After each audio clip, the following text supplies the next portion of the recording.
শনিবার তৃণমূলের অধ্যাপক সংগঠনের বার্ষিক সভাকে ঘিরে যাদবপুরের তাণ্ডব চালায় একদল পড়ুয়া। সেই তাণ্ডব থেকে বাদ পড়েনি শিক্ষামন্ত্রী ব্রাত্য বসুও। সেই নিয়ে সোমবার বারুইপুরে সাংবাদিক বৈঠক করলেন সিপিআইএম নেতা সুজন চক্রবর্তী। তিনি বলেছেন, শিক্ষামন্ত্রী নাটক করেছে, সেটা ধরাও পড়ে গেছে। বিক্ষোভরত ছাত্রদের উপর গাড়ি চালিয়ে দিয়েছেন, অথচ তাকে গ্রেপ্তার করা হয়নি। উনি ধরা পড়ে গেছেন, তাই হাসপাতালে নিয়ে গেছেন নাটক করতে, কিন্তু ভর্তি হননি। ব্রাত্য বসুর কথার উত্তর দেওয়া আমি খুব পক্ষপাতী আর নই। উনি নাটক করেছেন এবং সেই নাটকটা ধরা পড়ে গেছে। বহিরাগতদের নিয়ে এসে বিশ্ববিদ্যালয়ের ছাত্রদের উপর হামলা চালিয়েছেন, এক। দুই, স্বতঃস্ফূর্ত বিক্ষোভরত ছাত্রদের উপরে গাড়ি চালিয়ে দিয়েছেন, এখনো গ্রেপ্তার হয়নি।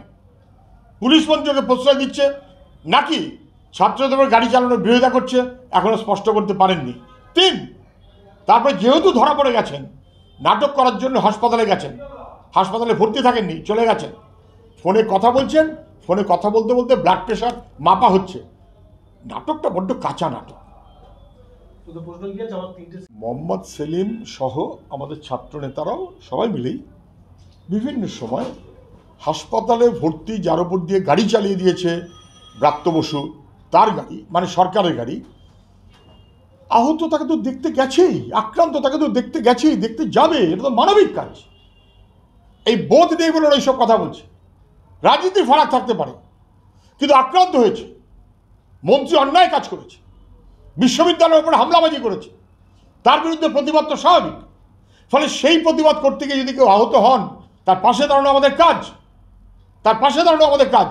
তৃণমূল যেন মনে রাখে, ওরা এইরকমভাবে জ্ঞানেশ্বরী কাণ্ডে অভিযুক্ত ছত্রধর সহ বাকিদেরকে রাজনৈতিক কারণে ব্যবহার করেছিল, অন্যায় করেছে।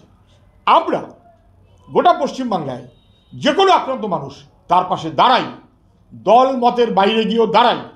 বিজেপি তৃণমূলের হাতে আক্রান্ত হলে সবাইকে ঐক্যবদ্ধ করতে হবে, এটা আমাদের মনোভাব। আর সেই মনোভাবের কারণে যারা ভয় পাচ্ছে তারা এসব নিয়ে প্রশ্ন তুলছে।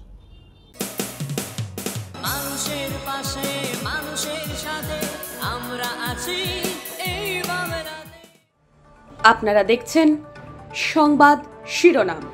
দেখলেন তো অনেক কিছু, এবার দেখুন নতুন কিছু।